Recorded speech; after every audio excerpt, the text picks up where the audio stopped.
Good morning, class. Welcome to our first class. And today, what I want to do is provide the framework for how we will learn the semester. What are we learning? How are we learning? Why are we learning? All right, so this is a class of ideas. So it's really important for you to pay attention and understand how these ideas connect with each other. If I'm not being clear, ask me a question. In fact, make it a habit to ask as many questions as possible, because that way you will learn more, learning will be more fun for you, and learning will be much more clear to you, okay? So let's get in the habit of asking questions. So wherever I am confusing, wherever I'm speaking too fast, wherever you don't understand, interrupt me. Okay, let's get in the habit. All right, so I first want to talk about Immanuel Kant. We will be discussing him a lot this semester because he is the greatest philosopher in Western history. And he taught us how the world works. And this is what he told us. He told us that we can never know the objective reality. There is an objective reality, what he calls the noumena, okay? Or the things in themselves. That is not knowable to us. That is a world we can never access. Why? Because we perceive the world through our senses. Our senses, our perception, warps the world and changes it into a structure that we can process, called the phenomena.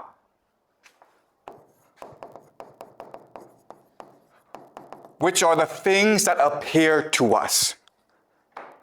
Okay, so the example is time and space. Time and space do not exist outside of us. Time and space do not exist in reality. But for us to understand reality, we need to add in time and space. Okay, that's the example. All right? So, how the world works is we perceive the world, we perceive the noumena, and turn it into the phenomena for us to process. In other words, and this is really important, reality is what we imagine it to be. There is no objective reality. Reality is what we imagine it to be.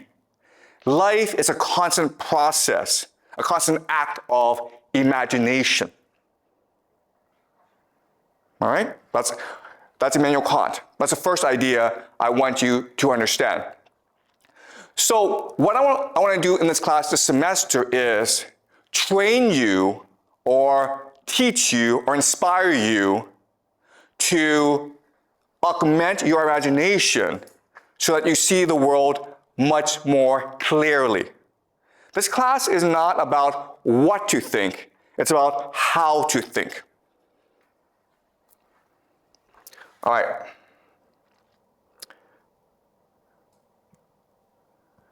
All right, so let me explain the structure of the course. So there's past, there's present, and there's future. We'll be looking at all three this semester: the past, the present, and the future. We will be analyzing all three in order to construct a more objective reality for ourselves. We will not succeed, we will fail. But the process of trying will train our minds to think much more critically about the world. So let me explain how. In the present, we have geopolitics. We'll be studying geopolitics. For example, why is there war in Ukraine? Why is there war in the Middle East? what will happen. We'll be studying geopolitics. And we'll try to understand why this is happening. We'll try to formulate an analytical model of geopolitics. Okay, an analytical model. We will then use this analytical model to make predictions about the future. Why do we do this? Because these predictions will tell us if our analytical model is correct or not. Okay, does that make sense? It's no different from artificial intelligence. How do you know if your artificial intelligence, the model is correct or not? Well, you test it against reality. Okay? There's no difference between that artificial intelligence system and what we're trying to do here. And why are we doing this? Because if we're able to have an analytical model that makes correct predictions, then we can take all this and go back and analyze the past to reveal the secret history of the world. That is a project we are undertaking this semester to discover for ourselves the secret history of humanity.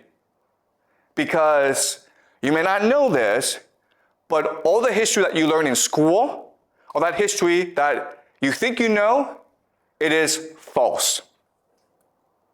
Okay? The history that you know, the history that you believe, it is a system implanted into your brains by powerful people.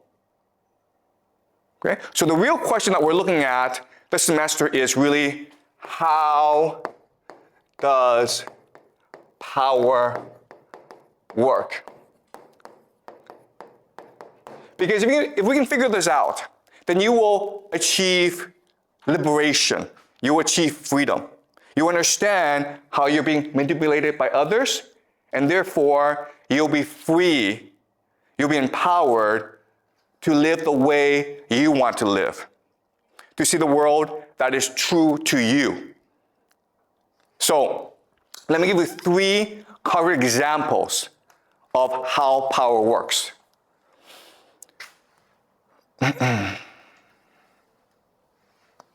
the first example is money. Let us do a thought experiment. I'm a bank, okay? I decide I want to open a bank.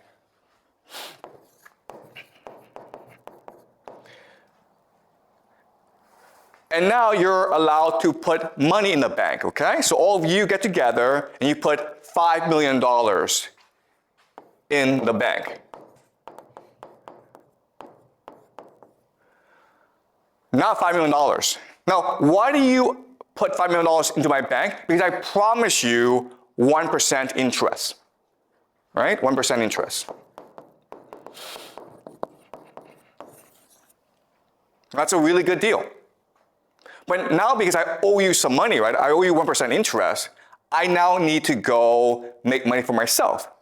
So I have a friend who's building a restaurant, and he says, I need $5 million to build the restaurant, and after a year, I will pay back 10% interest. Okay? 10% interest. And so I make a 9% profit, and I can use that to pay my employees, to pay myself a salary, to build a new building, okay? So now I want you to think about this. I'm the bank, I got $5 million in deposit money, then I gave out a $5 million loan. Today, how much money is in the bank? Countless. Countless. How much money now do I have? I got $5 million from you guys, then I gave it out to someone else, right? So how much money is in the bank right now? Zero is zero, right? It should be zero. Logically, the answer is zero. In fact, zero is the answer that you are taught in economics. It's what you are taught, yeah? Zero is not the answer that we're taught in economics. Okay. You cannot loan all the money that you have. Like, for example, if they will have a limit like 25%, I don't know. Okay. Like maybe 10%, so you can only loan like 4 million out. Okay, yeah, okay, really good point, okay, oh yes. Okay, so that's really good. So in economics, you learn about the idea of the fractional reserve system. Okay, what's fractional reserve? As you say, you must leave behind a certain amount of money. It could be 7%, it could be 10%, it depends on the country, okay? Let's say 10%. So theoretically, I can actually lend out $5 million. I can only lend out $4.5 million. Okay? You're right, okay? That's law as well. Okay? Actually, okay, let's say I lend out $4.5 million, okay? Now how much money do I have in the bank? Yeah, $500,000, right? Okay, so again, this is what you're taught in economics. This is what makes logical sense, right? The correct answer, what actually happens in real life, is you now have $9.5 million. Okay, that is the correct answer. This makes no sense, right? But it happens in reality. And how do we know? Because over the past 20 years, Chinese banks, like the Bank of China, the Bank of Industry and Commerce, the Agricultural Bank of China, if you Google these banks, what you will see is, these past 20 years, these banks have become the largest in the world. How did that happen? Was it because Chinese people got rich and put all the money in the bank? No, that's not what happened. What happened, guys? Supported by the country, the government. Okay, what happened was these banks start to lend money out to corporations, to government, to people to build skyscrapers, to build roads. In other words, the banks start to create money out of nothing in order to finance China's infrastructure projects. And that's what banks are allowed to do. They're allowed to print money, create money out of nothing. Okay? Does that make sense? Now the question then is, wait a minute here. That's kind of absurd. How this system come into being? How is it created? Okay, well actually, there's a very easy explanation for where we got the system from. All right, so let me explain the history and the origin of the system. So in the beginning, it was merchants who engaged in finance because merchants needed money in order to facilitate trade. Okay? And some merchants became extremely wealthy. And when they became very wealthy, they started banks in order to support trade and other merchants. Okay, so these banks traded in gold because that was the primary source and supply of money back then. Okay, so what happened is you would come and you would put your money, your gold, in the bank for safekeeping. And the bank would give you a contract, right? A contract is just saying, thank you for giving me your gold. I promise to give back your gold at any time that you want it. And this is what we call a receipt, right? And this would allow for better and easier trade. Because now I can take this contract and I can go to England, okay? Maybe I'm based in Italy. But now I can go to England and say, listen, I need to buy cotton or bananas from you. And the person is like, well, what are you gonna give me? I'm gonna give you gold, right? So I take the receipt and I give it to you, right? And why do we do this? Because it's a lot easier than giving gold to other people. And so this system would facilitate trade throughout the world. Doesn't make sense. Now, I'm the bank. I have all this gold. And I want to make money with it. So I want to give it to other people. So other merchants would come to me and say, listen, I need gold. Can you lend me out gold? Right? But I say to him, yeah, but if I give you out the gold, you have a security issue. It's inconvenient for you. So why don't I give you a receipt, a contract instead? Does that make sense? Because all I need is a contract, all I need is a receipt in order to go and do trade elsewhere. Right? So by doing this, what I've done is I've doubled the gold in my bank, right? I've created money out of nothing. So the gold is still 5 million. That hasn't changed, but the receipt is now 5 million plus 5 million. So theoretically, I now have 10 million in the bank. All right? So that's how money and finance works. Now, there's a problem with this system. What's the problem with the system? What do you mean?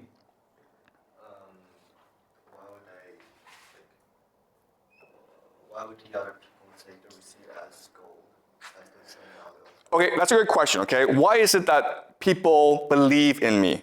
Okay? The answer is very simple. The answer is because throughout most of human history, people didn't need money.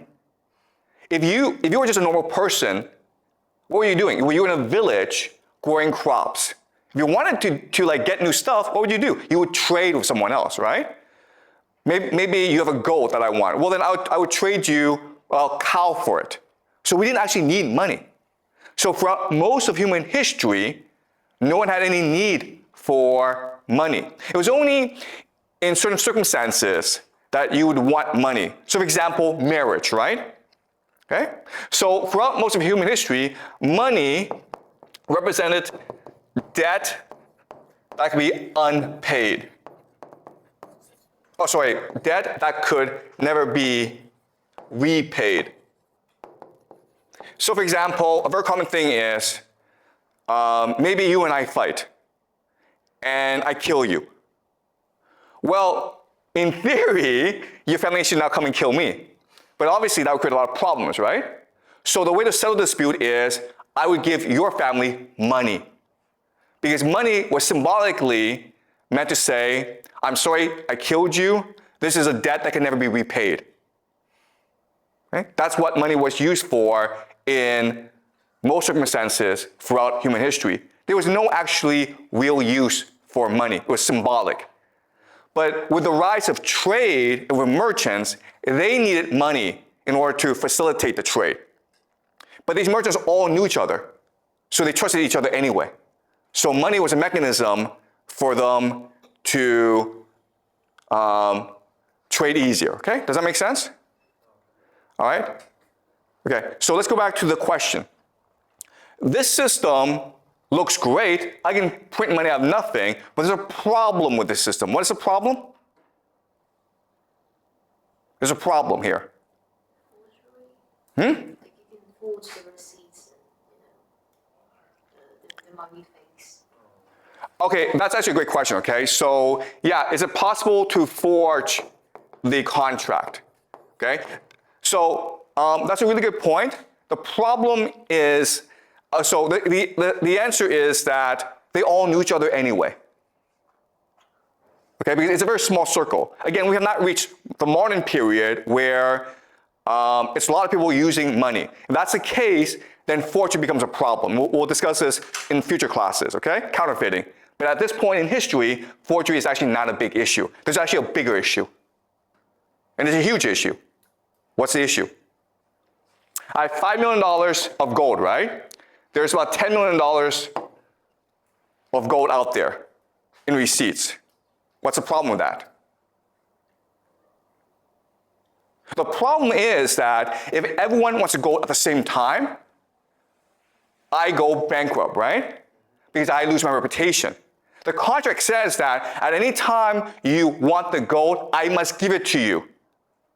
But if I have if there's $100 million in gold contracts, but I only have $10 million in gold, only if 15 million wants the gold back, then I'm screwed. This is what we call a bank run. Okay, a bank run. And this is a huge problem for merchants. Okay? There's also another problem with the system, and the problem is this. Who do I usually lend my money to? Do you guys know? If I'm a bank, if I'm a merchant, who do I usually lend my money to? Okay, guys, today we lend the money to entrepreneurs. But back then, there really weren't entrepreneurs. There were kings and noble people. And what did they do all the time? Why did they need money? To fight wars, okay? That's why there was a demand for gold. Because if I'm a king, I need to fight a war, usually against my brother or someone else to control this territory, right? Now, the problem with this is I could get killed, in which case, oops. But also, what's much more common is the king would be like, screw you, bank, I don't need to pay you back. Okay? So there's actually a lot of risks with this system. So over time, develop a system to mitigate or reduce this risk. Okay? What would they do? What they would do is they would create cartels. Cartels are just partnerships. So maybe this bank works with another bank, throughout Europe. And the way they establish these cartels is usually through intermarriage, right? They would marry each other, they would combine together. And that way, let's say 15 million of receipts wants back the gold, but there's only 10 million. Well, guess what? You just go to another bank, okay? And let's just say a king decides, I'm not gonna pay you back, bank. Well, your bank works with other banks to establish a new enemy to kill the king to get the money back. Do you understand? And this system is what we call today central banking.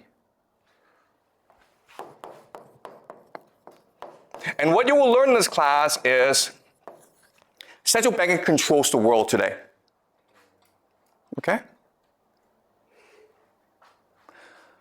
Now, what's really important about this system is that it's based on power. Right? And what power is, it can turn nothing, money, the contract, into everything. Okay? That's what money is. Okay, so we live in a world in which banks can print out money, right? So now, let's ask ourselves a question. Wait a minute here. If the banks can print as much money as possible, why do we have poverty? Right? Because we can just give money to poor people and they wouldn't be poor anymore. Why do we have poverty? If there's all the food in the world that we want, why are people starving still? Why? Because we don't have limited resources. Okay, so we don't have limited resources, we have scarcity, okay? Right, so that is the common answer, scarcity. We have poverty because of scarcity. But I already told you this. They can print money out of nothing. So money is infinite. Money is an infinite resource. So why do we have poor people then? That's kind of strange. Like money, aren't money just, used for trade? They still have limited resources and, the actual need, the actual needs. Okay, so you see what's happening is this. You all believe money is scarce, okay? But I just spent the past 10, 20 minutes explaining to you, it's not scarce, it's infinite. It's just a number. We can at any time print out as much money as we need, okay? So that's how power works. Power has brainwashed you into thinking something that is not true. You've been taught from the first day that money is scarce. But it's not scarce, it's infinite. And no matter what I say to you, you still believe this, okay? So you have to get that out of your head. Money is not scarce, it is infinite. So let's go back to the question. Why is there poverty in this world? Why do people starve? Why is there inequality in this world?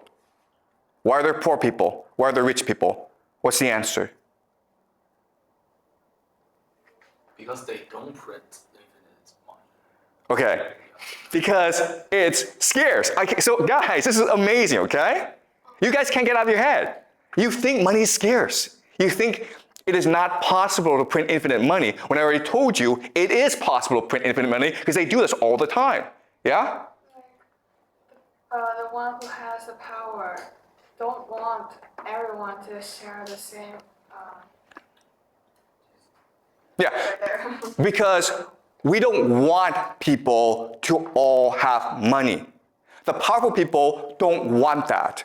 That's exactly the answer. And why? Because otherwise, no one would work. Do you understand? The point of putting money is not to give you money. The point of putting money is to create the illusion that money is valuable, and therefore you work hard in order to obtain it.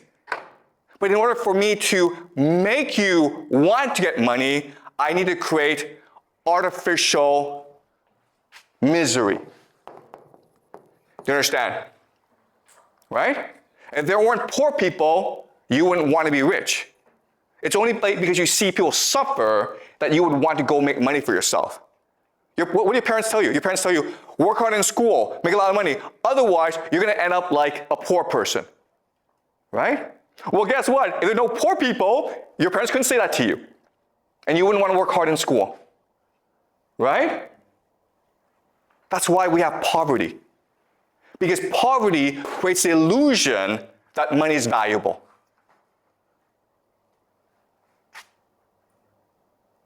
In other words, poverty isn't what you do to yourself, it is what the powerful do to you. Now let me ask you another question. You guys have studied some economics. Why do you have like crises? Crises. For example, there's a stock market crash. Or for example, the economy goes down and people lose their jobs. Why do you have crises? I don't know. Exactly. You're not taught this in economics class.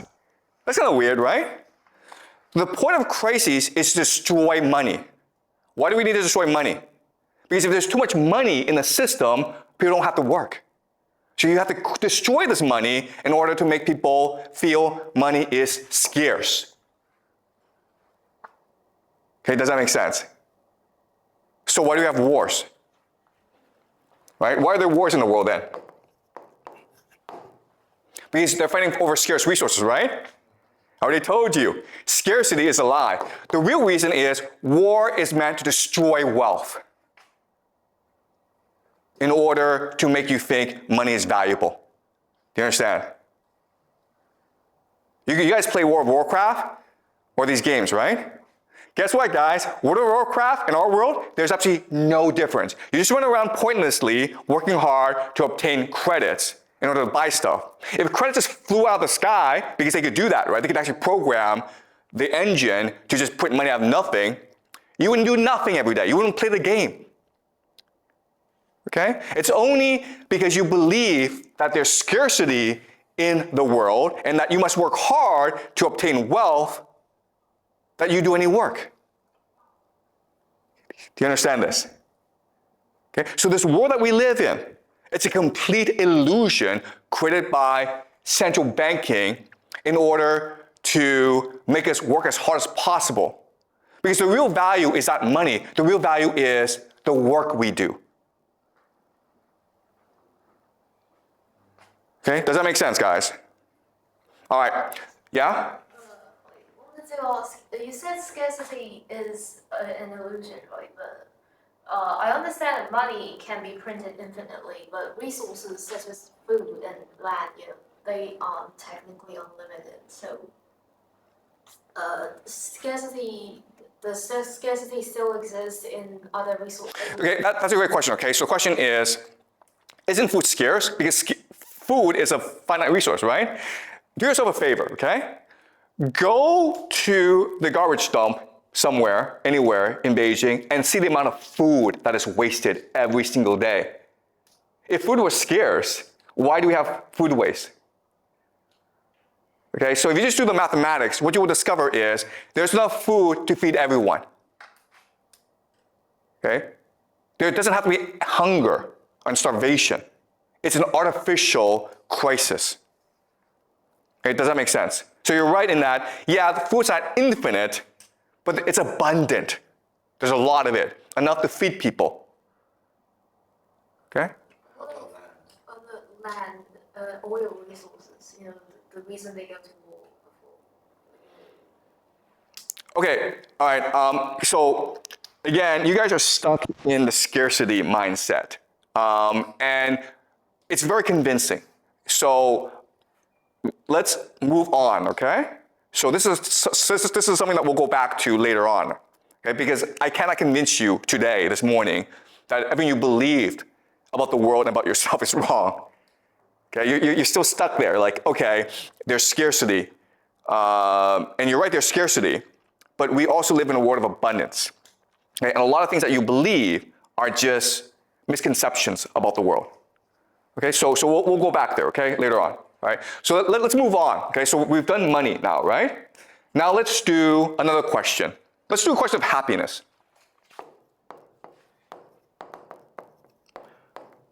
The question for us today is, what makes us happy?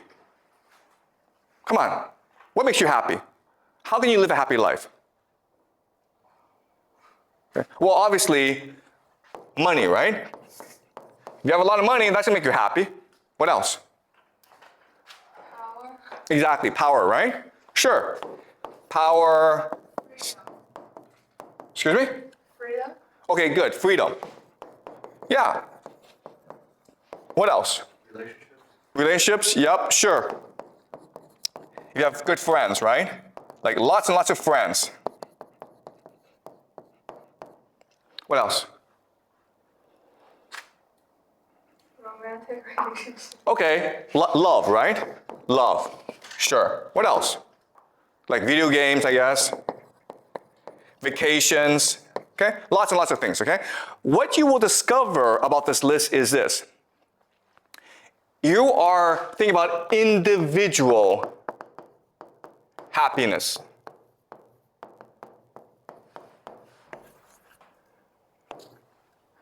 And this is actually unique in human history. If you were to go back in time to 500 years ago, and you ask people, how can you be happy? They would focus more on collective happiness. In other words, if your community were not happy, you cannot be happy. So the very idea of the individual is new in human history. Before, we understood that if you want to live a happy life, you need to take care of your family. You need to take care of your community. For them, for us, throughout most of human history, happiness meant helping others, being generous to others. So, for example, let's just say that I go off and I wander and then I find a lot of gold, right? I come back and what's the first thing I do with all this gold? Do you guys know? And this is like the ancient past. Dig a hole and put them inside. Okay, yeah, good, right? We're gonna dig a hole and put that money inside because we want to give it to our children. That's a modern mindset. But what did they do before? And this happened throughout every society. If I became rich one day, what's the first thing I would do? Show off. Show off. No. Okay, so we'll learn this, okay? But the first thing that people did was they had a big feast for everyone. They spent all the money on a big feast. Because what mattered was your reputation within the community. What mattered was your generosity. If you got rich one day, you made sure that everyone in the community benefited from your wealth, usually by holding a big feast. And guess what, guys? This was true in China for most of Chinese history, right?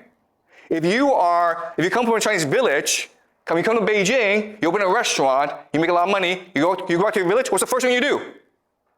Come on, guys. Feast. you have a big feast for everyone. Okay, so this is ingrained in us, okay? But as you say, today what we believe is if you have a lot of money, put it underground or put it in the bank, okay? But back then, for most of human history, we would just spend it all on a big feast. We wanted everyone to share in happiness, and that's what made us happy. Okay? Any questions? Yeah? I was wondering, you mentioned that it was for reputation on some levels. Would that count into as your individual happiness? Because after you get rich, you care about your reputation. Okay. Yeah, so you're asking, isn't this about individual reputation? And again, I mean, this is hard, okay? But the concept of the individual did not exist before. We just created it. The idea that I'm a person independent of my family, independent of my community, independent of the world around me, makes no sense. What was the worst punishment that could be inflicted on you in the past? Let's just say that we're in a fight, I kill you, right? Like they say you no longer belong to this family. Exactly. Banishment, exile. Not death, right? And today, if I killed you, the police would come catch me and then kill me. But before, we didn't do that because the worst thing that we could do was exile you. It says, you're no longer part of us. You understand? So the concept of the individual did not exist, right? Okay, so let's move on. All right, so now I'm going to present two understandings of the world. And you're going to tell me which understanding you think is correct. In the first understanding, we humans don't have agency. We don't have really control. Why? Because there are powerful gods out there, okay? There are these powerful gods like Apollo, Dionysus. Oh, the problem though is that they are also controlled by other gods that are more powerful, like, for example, fate, fortune. And then there are these really ancient gods that control the structure of the universe. For example, maybe anger and pride. So you have absolutely no individual agency because there's always a god screwing with you, okay? You might get rich, but then the god of pride looks at you and says, no, I need to teach this mortal a lesson. So the god comes into me, makes me too arrogant, and I screw up. Okay? So we're always being controlled by these forces beyond our understanding. Okay, so that's a first worldview. The second worldview is this. We are synapses that generate memories. Okay? We are memories. Our understanding of the world comes from our experience. That is controlled by synapses. Synapses come from a combination of DNA and environment. Our genes and our interaction with the environment, our experiences. And what this means is that we can now have control over our own individual fate. If you're angry, it's because some experience or some genes made you angry, and this anger becomes reinforced in your memories. And therefore, if you do proper therapy, if you do proper reflection, if you do some exercises, you can better control your anger and therefore control your fate. Okay? So in the first worldview, there are lots and lots of gods. They're evil and they're random, and we have absolutely no control over our fate. We can only hope to get lucky in life and not piss off the gods. In the second worldview, we are only a collection of our memories and we are only synapses. So if we're able to manipulate the memories and the synapses in a proper way, we can be free of all problems. We can be free of anger. We can be free of depression. We can be free of misery. All right? Let me ask you this question. which worldview is a more accurate reflection of reality? Second one. Obviously the second one, right? Because this is neuroscience, science, or psychology or psychiatry. This is what you've been taught in school. This is what you all believe. Our entire society is structured around this very idea. And what you will learn in this class is it is completely wrong. It is the first one that is more accurate reflection of reality. The first one gives you more information, gives you a more accurate assessment of how the world really works. Okay? So now let me ask you this question. If the first worldview, and this is what we call polytheism, and polytheism for most of human history was the dominant religion, okay? Now we live in a world where the religion is science. Science is basically religion. So, why did we make this transition? What's the benefit? If you're a powerful person, why would you prefer the second one as opposed to the first one? Why? What's the benefits to powerful people? What does power want to believe the second one, but not the first one? They can blame your own failure for your own fault. Yeah, okay. So the idea of individual responsibility. Okay? So then there's more control. Okay? It's easier to control people in the system.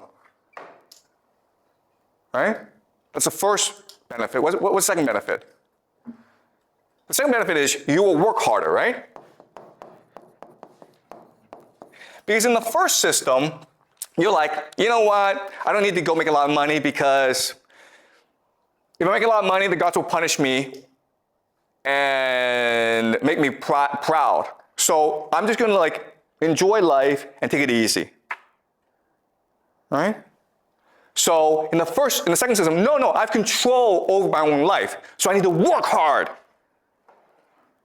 Okay, so and again, the entire point of the system is to make you work as hard as possible, because when you work hard, that generates real wealth for the powerful people. Money does nothing, okay? Money just incentivizes you to work hard. So this exists in order to make you work harder. And there's one more benefit, or there's more benefits, but what's another benefit? Okay, the other benefit is this. Powerlessness. It makes you powerless. Why? This system is designed to make you absolutely powerless. Why? You can't control anything. Why? Everything is controlled by gods and fate. No. You see again, this is how you're brainwashed. You believe one makes you powerless, but that's not correct. Two makes you powerless. Why? What's the difference between 1 and 2? Why is it in number 2 you are powerless?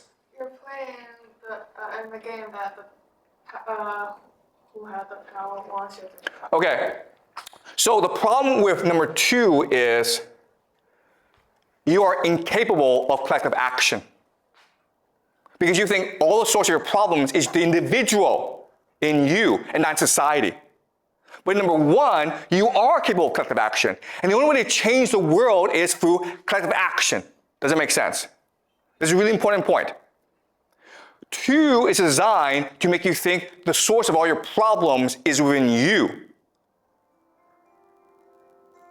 So you should ignore what other people do and think. It doesn't matter to you. And therefore, you're incapable of identifying with other people. You're not capable of collective action. If you're not capable of collective action and you feel really miserable, what you will do is play video games or watch porn all day. Okay? And that's what's happening in society today. Yeah? But in number 2, from experience, we would know that you should listen to the others' advice, or you should take others' perspectives and not just. So in number 2, who has authority? Who do you listen to? You listen to scientists, right? Scientists. Because this system was created by scientists to trick you, okay? This system you think, oh, it's science, therefore it must be real. Guys, let me give you a piece of advice, okay? If you're ever feeling sad and you are depressed, what should you do? What should you do? What have you been taught to do? If you feel sad, you're depressed, what should you do? Okay, yeah, the correct answer is walk around, but that's not what you've been taught, right? What have you been taught to do? Okay, telling your friend, telling your parent, that's actually really good, right? So walking around, exercising, resting, talking to a friend about your problem, that's all really good. But what have you been taught to do in school? Really? If you are feeling really, really sad, what should you do? You should go talk to a psychiatrist, right? You should talk to a psychologist. And what will he do? What will he or she do? Okay, well, I'm gonna give you a piece of advice, okay? And you can test it out for yourself. But if you're feeling sad and you are feeling depressed and you feel you have to talk to a psychiatrist, and you do so, I will make you a bet that the psychiatrist will make it a lot worse.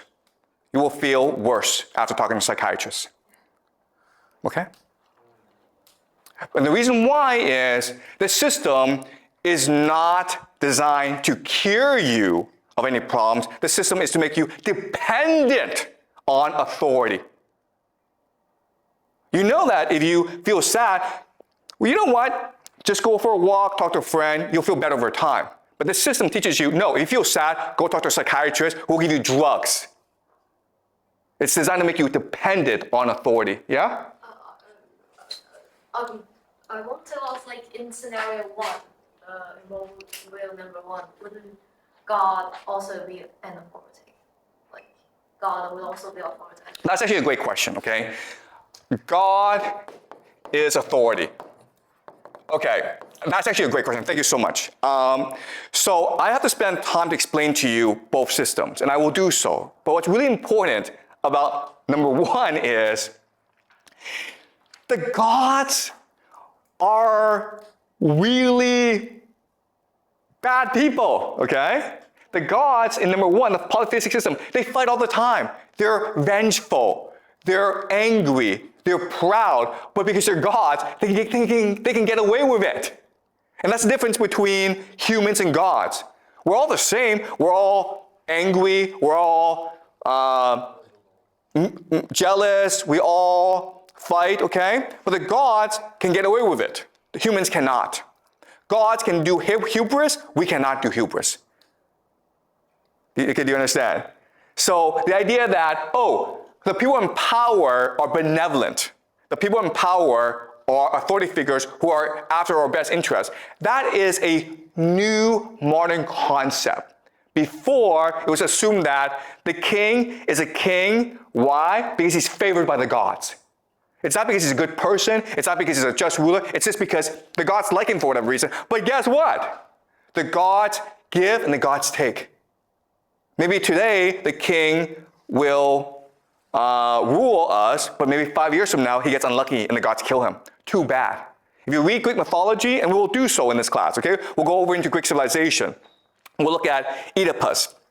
We'll look at Homer, the Iliad, okay? They talk about this all the time. Fate is something that you cannot control. It's something that happens to you. And therefore, you must live life to your best. All right? So the difference is this. The difference is in number one, they have a concept called eudaimonia. If you have no control over your fate, if things can happen to you tomorrow that kill you, then live your life to the best of your ability today. Seize the day. Be the best that you can be today. And that's how you win favor from the gods. Eudaimonia, what we call flourishing. The point of life is to live it to the best of your ability. And that's why, guess what, guys? The ancients, the Greeks, they were superior to us. If you read Greek literature, You read Greek philosophy, Plato, Homer, Aeschylus, Euripides, they were the best. Today, we suck. Why? Because instead of eudaimonia, we have pleasure. Rather than flourish as creative people, we're like, how do I enjoy my life today? How do I not feel sad? Okay? So in the first system, even though it sounds like we have no control, we have no agency, but it inspires us to live to the best of our ability. In the second system, we're like, oh, you have complete control over your life, it enslaves us. Okay? All right. Now let's move on to the third and final example. Okay. And I know this is shocking, I know this is surprising, but over the course of the semester, I will give you enough evidence to convince you that this is all true, okay? But I'm just setting up the structure and the framework today. All right, let's do school. Guys, why do we have school? Why are we in school? Why? Why are you here? What? Someplace learn and teach. Exactly, right? Learn. What else? Yeah, to get the degree, okay? To get the degree. Okay, to graduate. What else? Knowledge, yes.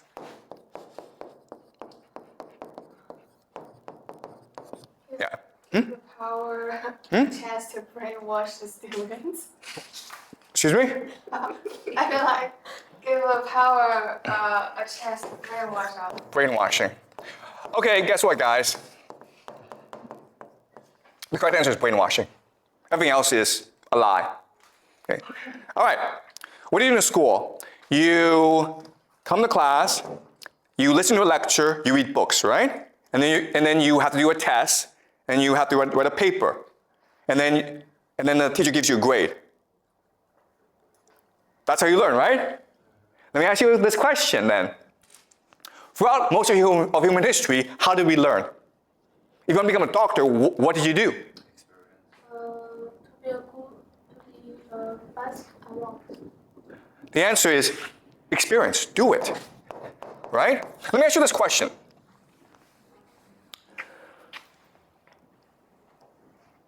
Let's say you're 12 years old. You're going to be a doctor, okay? There are two paths ahead of you. The first path is, you know what? I'm going to put you in a hospital, and you're going to learn there for like 10 years. Someone's going to mentor you. You're going to be that person's apprentice. Maybe the first year, all you do is like wash the floor, okay? But you're going to observe the doctor. And then eventually the doctor's going to tell you how to treat patients, okay? That's the first system. Second system is you go to the best school in the world. Then you go to Harvard for undergraduate. Then you go to Harvard Medical School, the best medical school in the world. Okay? At age 30, who's a better doctor, number one or number two? First one. Obviously the first one, right? Because the second person, the person who went to Harvard and Harvard Medical School, did not ever work in a hospital. You understand? Now, let me ask you another question. In the first system, do you have to be really, really smart to be a good doctor? No. You don't, actually. Anyone can be a doctor in the first system. Anyone. We human beings are all born with the capacity to learn anything if you wanted to learn it, right? You want to be an engineer, you want to be a lawyer, if you want to be a doctor, if you want to be a scientist, you want to be anything, okay? Just go find a mentor who can teach you how to do so. And I guarantee you that you will learn how to do it well. And anyone can do this. But instead, we have a system in which we tell students, you're smart, you're stupid. Smart students go to good schools and good universities, and they get good jobs. Stupid students go wash dishes. Okay? And that was not true for most of human history. It's true today, but throughout most of human history, if you had to go learn something, all you had to do was go find a teacher. and that teacher would teach you, and then you would learn it, right? So school is not a place to teach you how to learn. A school doesn't teach you knowledge. It doesn't do that. A school is a place that brainwashes you. Okay? Now the question then is, what does it brainwash you in? Why would it brainwash you? Okay, all right, to answer that, I'm going to give you some history, okay? We will do a lot of history in this class.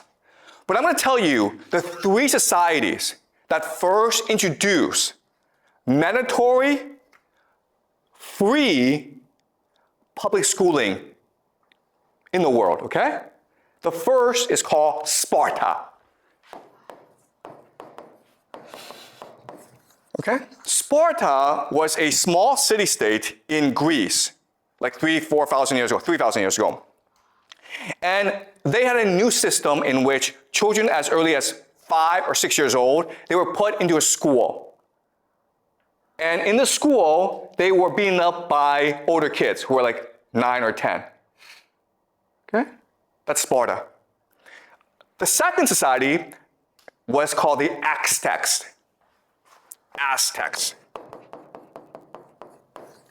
And they also provided free compulsory education to all its children. Really good, right? And the third society is called Prussia. And actually, Prussia is a system that everyone uses today. Do you guys know any history? Okay? What is common about all 3 societies? Sparta, Aztecs, and Prussia. No, it's all the 教育体育. What is common to all 3? Okay. War. All 3 societies are fundamentally war societies, dedicated to defeating their neighbors. Sparta was one of thousands of city-states in Greece. The only society of these thousands that had compulsory education. Why? Because Sparta was first and foremost engaged in war making. Sparta, you've heard of Spartans, right? It's the Spartan warrior. Okay? The Aztecs were the greatest war society in Central America before the arrival of the Europeans. They defeated everyone. They were engaged in war. They also did a lot of human sacrifice as well. Okay, we learn about the Aztecs later on. Prussia, the Prussians, the greatest military in Europe for centuries. They were engaged in war making as well. Okay, do you understand this?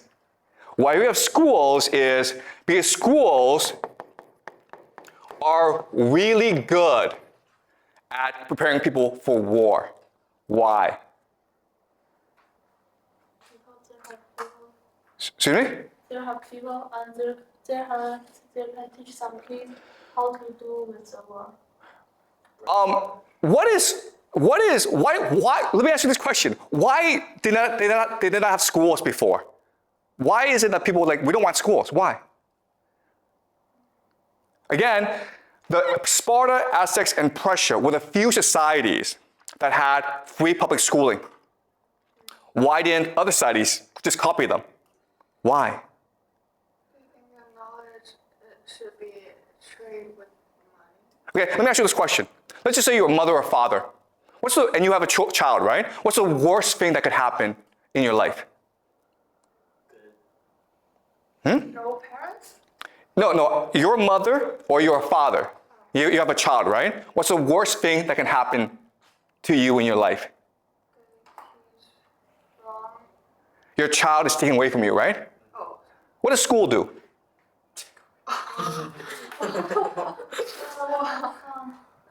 School is designed to take your child away from you. Okay? Let me ask you this question. If school is about learning, why don't parents and children go to school together? Yeah, why not? Why? Because they have to work to make money to survive. Because parents have to work to survive, right? There's actually a better reason why. School is provides the social, they must have two people to do something. Okay, it's about brainwashing, right? Because how do you brainwash someone, Yeah. right? If you're with your parent, are you going to be brainwashed?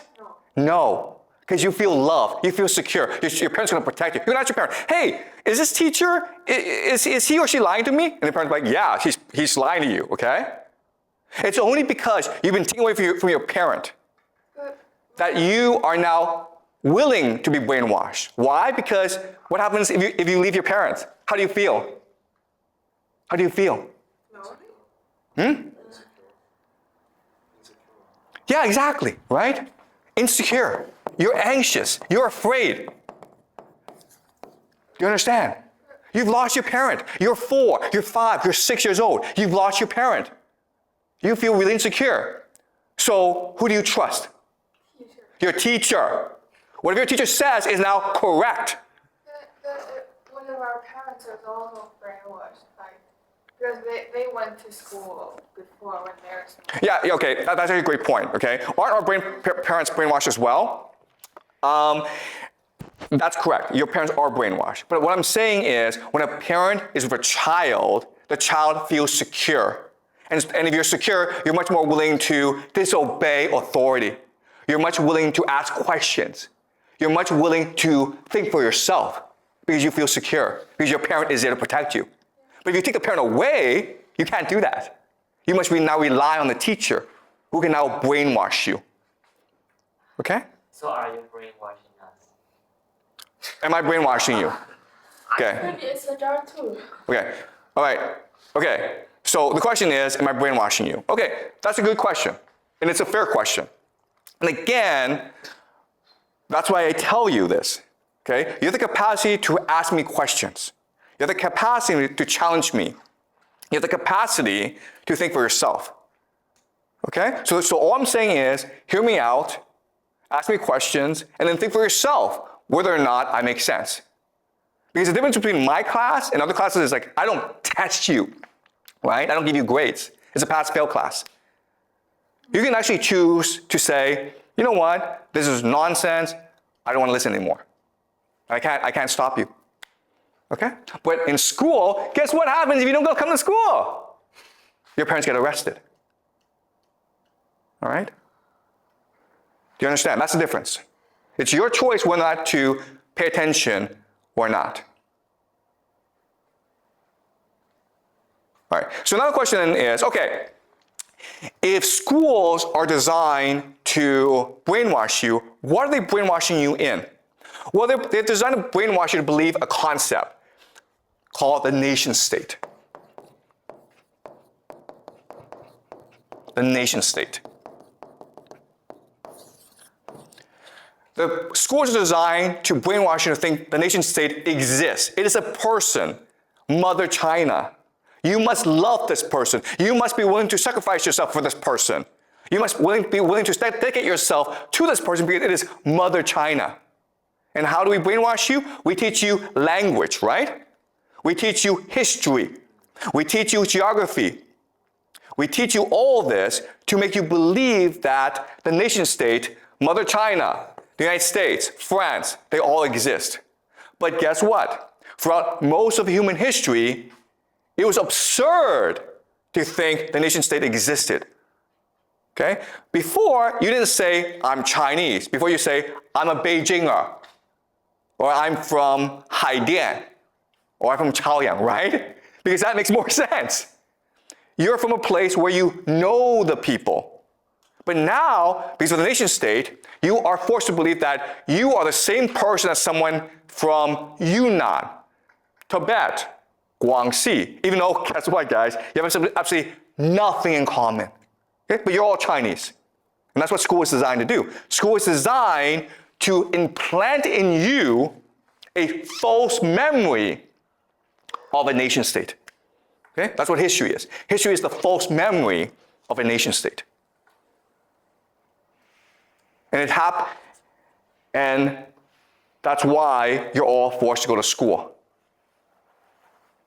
Okay? Maybe like they also want you to just think about degrees and work as a normal person, not to create people business or live for ourselves? Yeah, so the point of school is to serve the nation state. Do you understand? Oh, Right? Does that make sense? If you believe in the nation state, if you believe in Mother China, then you must serve her. You must obey her. You must fight for her. You must die for her. Okay? So the idea of the nation state was created in order to make you obedient to authority. And it works very effectively. Yeah? I'm just wondering if this context only works out in the Chinese context, like all countries. All countries are nation states. Okay? So I mean, like, I'm not saying China is different from other places. China is exactly the same as other places. Okay? What you will learn in this class is how do we get to this place? Because again, the three things that we learn, okay? Money, the individual, the nation state. These are all ideas and concepts beyond the human experience. If you try to work this out from first principles, if you try to figure this out by yourself, you couldn't do it. You have to be brainwashed into believing these three things. If someone from the past, maybe 1,000 years ago, were to come today and you would explain the concept of money, individual, and nation state, the person would be like, wait a minute here. This means that you're all slaves. Okay? So now the question then is, where do we get these three concepts from? What you will learn in this class is these three concepts come from a revolution in human thought called monotheism. The one true God. This idea, monotheism, forever changed the course of human history. And it gave us these concepts of money, individual, and nation state.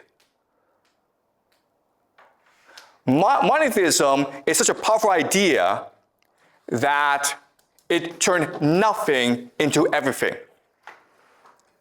Okay? That's what you will learn in this class. We will learn about monotheism, and we will discover how it created money, individual, and the nation state, and it basically created the world that we live in today. Okay? All right. Any questions? Is Christian like monotheism? Excuse me? Christianity is like monotheism. Okay, yeah, so there are three great monotheistic religions, right? Judaism, Christianity, and Islam. What I will show you later on is it's basically the same religion. Okay?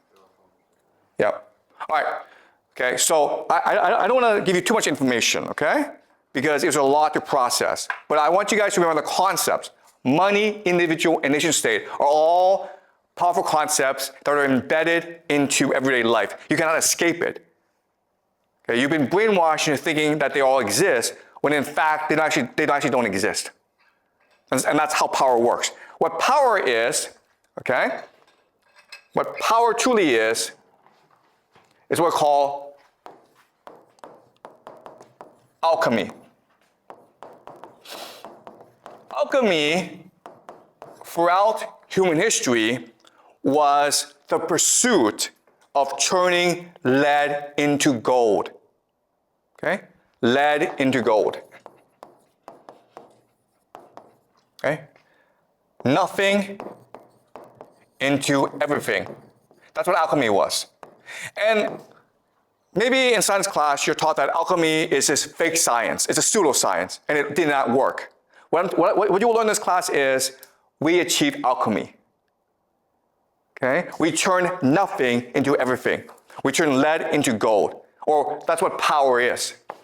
Power is the capacity to turn nothing into everything. Power is the capacity to make you believe that money is valuable. That the individual can lead to happiness. That the nation state exists. That's what power is. Okay? And as a result, today we live extremely miserable lives. Okay? So you've been taught to think that, oh, life just gets better and better. What you will learn in this class is actually, nope, okay? And what's really important is you will also learn in this class that this was an accident. Okay? This is just an accident. It's an accident of the human imagination. It's because we didn't know what we were doing that we created this system. So what you will also learn is that if you're able to control the human imagination, you can use it to create a new system that allows for eudaimonia, or the flourishing of the human intellect. Okay? All right. Any questions? Okay, so that's it for today. Okay, I'll see you guys next class.